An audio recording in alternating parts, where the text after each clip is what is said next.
NTR pension భరోసా సర్వేకు సంబంధించి ప్రభుత్వం ఎప్పుడు ఏ నిర్ణయం తీసుకుని ఎలాంటి తాజా సమాచారాన్ని అందించినా వెంటనే మన పవన్ టాక్స్ తెలుగు ఛానల్ ద్వారా మీకైతే పూర్తి సమాచారాన్ని తెలియజేస్తాను. ఎప్పటికప్పుడు సమాచారాన్ని తెలుసుకుంటూ ఉండడం కోసం వెంటనే ఈ ఛానల్ని లైక్ చేసి సబ్స్క్రైబ్ చేసుకోండి.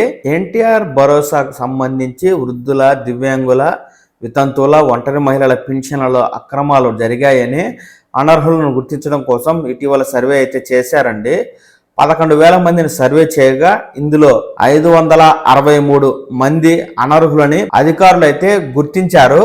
ఈ సమాచారాన్ని ఇక్కడ ఉన్నత స్థాయి అధికారులకు ఇవ్వగా అధికారులు అయితే ప్రభుత్వానికి ఈ సమాచారం చేరవేశారండి. తాజాగా ఈ 563 మందికి ఇక్కడ ప్రభుత్వం నోటీసులు అయితే ఇచ్చింది.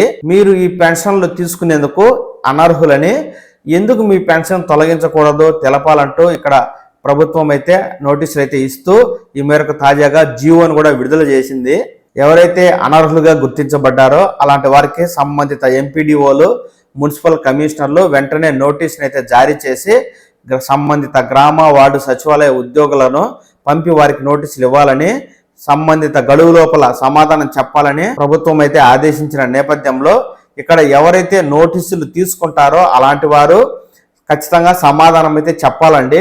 అలాగే కొంతమంది నోటీసులు తీసుకోకుండా అధికారులు ఊర్లోకి వచ్చారని తెలుసుకుని ఇక్కడ తాళాలు వేసుకుని వెళ్తున్నారని, ఇలాంటి వాళ్ళ పెన్షన్లను అంటే నోటీసులు తీసుకోకుండా ఇంటికి అధికారులు వచ్చినప్పుడు అందుబాటులో లేకుండా ఉన్నప్పుడు అలాంటి వారి పెన్షన్లను ఇమీడియట్లీ హోల్డ్లో పెట్టాలని చెప్పి ప్రభుత్వం జీవో అయితే జారీ చేసింది.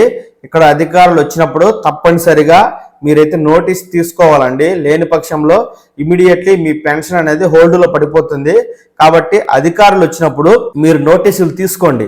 ఆ నోటీసులో అధికారులు మీకైతే వివరణ ఇచ్చుంటారు. ఈ పింఛన్ మీకు ఎందుకు తొలగించకూడదు, మీకు భూమి ఎక్కువ ఉందనో, లేకపోతే మీ ఇంట్లో వాళ్ళు ప్రభుత్వ ఉద్యోగం చేస్తున్నారనో, ఆదాయం ఎక్కువగా వస్తుందనో, లేకపోతే మీకు పెద్ద పెద్ద వ్యాపారాలు అంటే పెట్రోల్ బంకులు, రైస్ మిల్లులు వంటివి ఉన్నాయనో, లేకపోతే కారు, ఇలా రకరకాల కారణాలకు సంబంధించి ఏదో ఒక విషయాన్ని ఆ నోటీస్ లో పొందుపరిచి మీకైతే ఇవ్వడం జరుగుతుంది. అధికారులు మీ ఇంటి వద్దకు వచ్చి నోటీస్ ఇచ్చినప్పుడు ఆ నోటీస్ తీసుకోండి.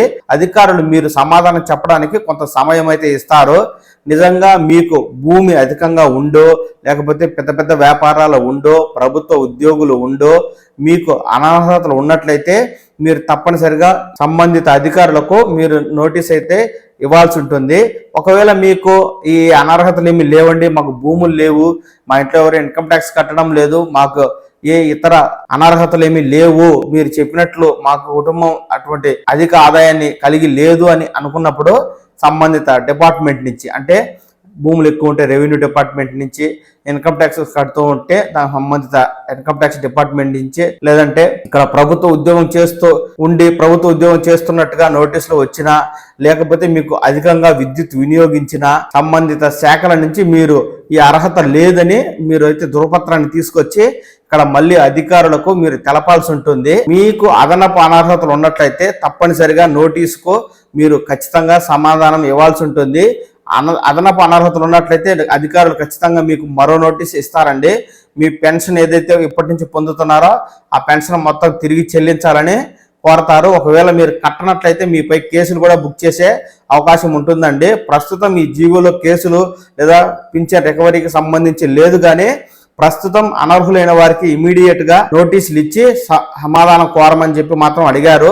దానికి సంబంధించి అధికారులు మీకు ఈ పింఛన్ నిలిపివేస్తున్నాం, ఈ అదనపు అనర్హతలు ఉన్నాయి, మీ పింఛన్ ఎందుకు నిలిపివేయకూడదు, మీకు ఒకవేళ అర్హత ఉన్నట్లయితే నిరూపించుకోండి అంటూ తాజాగా నోటీసులు అయితే జారీ చేస్తున్నారు. ఏంటంటే గత వైసీపీ ప్రభుత్వ హయాంలో ఎన్నికలకు కొద్ది నెలల ముందుగా రాష్ట్ర ప్రభుత్వం దాదాపు 6 లక్షల మందికి పింఛన్లు అనేది మంజూరు చేసిందని, ఈ పింఛన్లలో అధికంగా అనర్హులు ఉన్నారని, ఈ సర్వే చేసి అనర్హుల పింఛన్లు తొలగించాలని రాష్ట్ర ప్రభుత్వం నిర్ణయించిందండి.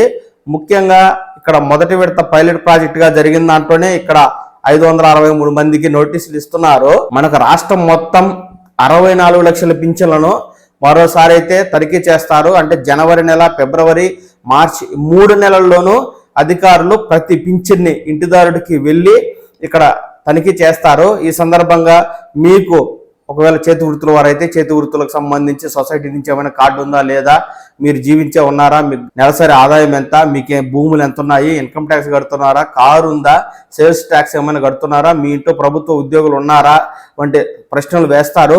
వీటితో పాటు మనకు కొన్ని అదనపు ప్రశ్నలు వేస్తున్నట్టుగా ఇక్కడ మనకు సాక్షి పేపర్ న్యూస్లో అయితే వచ్చిందండి. సాక్షి పేపర్లో వచ్చిన వార్తా ప్రకారం ఏంటంటే, ఒకవేళ ఎవరైనా వితంతు పింఛన్ తీసుకుంటూ ఉంటే మీ భర్త ఎప్పుడు చనిపోయారు, ఎలా చనిపోయారు, అంత్యక్రియలు ఇక్కడే చేశారా, సమాధి ఎక్కడుంది, ఈ సమాధి మీ వారిదే అని చెప్పడానికి ఏమైనా ఆధారం ఉందా అని అడుగుతున్నట్లు. ఒకవేళ దివ్యాంగ పింఛన్ తీసుకునే వారైతే మీకు వైకల్యం పుట్టుక నుంచే ఉందా, మధ్యలో వచ్చిందా, వస్తే ఎలా వచ్చింది, ఎక్కడ సర్టిఫికెట్ తీసుకున్నారు, ప్రస్తుతం మీరు ఏ పని చేయలేరా, ఏ పని చేయలేనట్టు మీరు మమ్మల్ని నిరూపించగలరా, మీరు మళ్ళీ కొత్తగా సదరన్ సర్టిఫికేట్ అయితే తీసుకురావాలి, మీకు రీఅసెస్మెంట్ రాస్తున్నామని అడుగుతున్నారని. ఒకవేళ ఒంటరి మహిళలు పింఛన్ తీసుకునే వారిని మీ వారు మిమ్మల్ని ఎన్నేళ్ల క్రితం వదిలేశారు, ఇప్పుడు ఆయన ఎక్కడున్నారు, మీకు ఏ విధమైనటువంటి ఉపాధి మార్గం లేదా, మీరు ఏ పని చేయడం లేదా తదితర వివరాలను అయితే అడుగుతూ ఉన్నట్టుగా మనకి ఈ సాక్షి పేపర్లో వార్త అయితే వస్తుందండి. ఆర్థిక అంశాలకు సంబంధించి 6 స్టెప్ వెరిఫికేషన్లో అడిగే ప్రశ్నలే కాకుండా ఇక్కడ అదనంగా ప్రశ్నలు కూడా వేస్తున్నట్టు తాజాగా వార్తా సారాంశం అయితే ఉంది. ఇక్కడ ఒంటరి మహిళలు అయితే తప్పనిసరిగా ఆధార్ కార్డు, రేషన్ కార్డు, ఒకవేళ భర్త నుంచి విడాకులు తీసుకుంటే విడాకుల పత్రాలు, లేకపోతే ఒంటరి మహిళగా ఉన్నట్లు సంబంధిత ఎంఆర్ఓ ఆఫీస్ నుంచి ఒంటరి మహిళ సర్టిఫికేట్ అయితే తెచ్చుకోవాలి. ఇక దివ్యాంగులు అయితే తప్పనిసరిగా Aadhaar card, ration card, southern certificate అయితే తప్పనిసరిగా ఉండాలి. ఇక వితంతు మహిళలు అయితే కనుక ఖచ్చితంగా ఆధార్ కార్డు, రేషన్ కార్డుతో పాటు భర్త డెత్ సర్టిఫికేట్ అయితే తప్పనిసరిగా ఉండాలండి. ఇప్పుడు చనిపోయిన వారికి ఈజీగానే డెత్ సర్టిఫికేట్ వస్తుంది. ఎప్పుడు 10 ఏళ్ళు 15 ఏళ్ల క్రితం చనిపోయి డెత్ సర్టిఫికేట్ తీసుకోకుండా ఉంటే కనుక మీరు ఇమీడియట్లీ మీ సంబంధిత పంచాయతీ ఆఫీస్కు ఉంటారు కదా సెక్రటరీ, వారికి ఈ సమాచారాన్ని తెలియజేసి పింఛన్ వెరిఫికేషన్కి వస్తున్నారు, నాకు భర్త డెత్ సర్టిఫికేట్ లేదు కాబట్టి నా భర్త పలానా సమయంలో చనిపోయాడు అని చెప్తే వారు మీకు ఒక క్రిమినల్ సర్టిఫికేట్ అనేది రాసిస్తారు. ఆ సర్టిఫికేట్ ద్వారా మీరు సంబంధిత ఎంఆర్ఓ ఆఫీస్కి వెళ్ళినట్లయితే అక్కడ అధికారులు మళ్ళీ సర్వే చేసి మీకు మీ భర్త డెత్ సర్టిఫికేట్ అయితే ఇస్తారు. అలాగే ఇక చేతి వృత్తుల వారికి సంబంధించి ఇక్కడ ఆధార్ కార్డ్, రేషన్ కార్డుతో పాటు సంబంధిత సొసైటీల్లో పనిచేస్తున్నట్టు మీకు ఈ యొక్క సొసైటీ కార్డు అనేది తప్పనిసరిగా ఉండాలండి.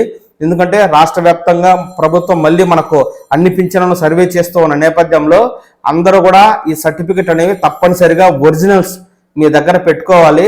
ప్రభుత్వ అధికారులు ఎప్పుడు మీ ఇంటికి వచ్చినా ఏ ప్రశ్న అడిగినా మీరు ఉన్నది ఉన్నట్టుగా సమాధానం చెప్పాలి. ఒకవేళ మీరు అబద్ధం చెప్పినట్లయితే దొరికిపోతారండి.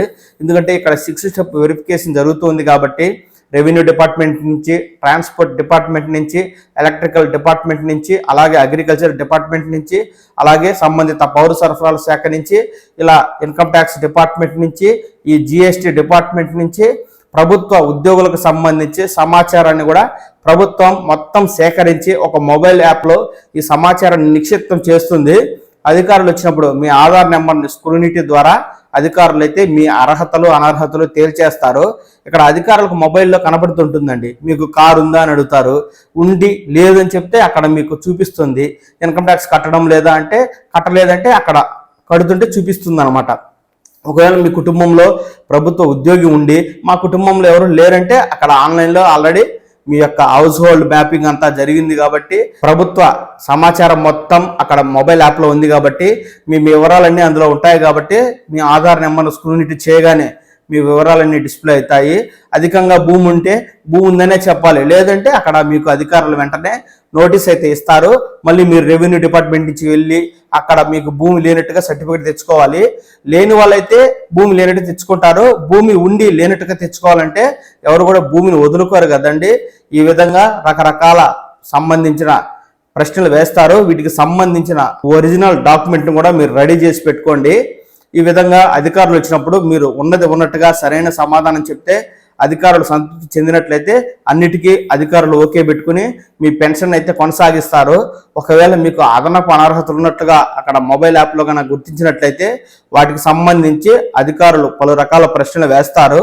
నిజమే చెప్పాలి. ఒకవేళ అబద్ధం చెప్పినట్లయితే అధికారులు ఇక్కడ మీకు ఈ అనర్హతలు ఉన్నాయి, మీరైతే నిరూపించుకోండి అంటూ నోటీస్ ఇస్తారు. 30 నుంచి 45 రోజుల సమయం కూడా ఇస్తారు. మీరు సంబంధిత డిపార్ట్మెంట్ నుంచి అర్హత లేనట్టుగా మీరు తెచ్చుకొని ఇక్కడ మళ్ళీ అధికారులకు సమాధానం ఇవ్వాలి.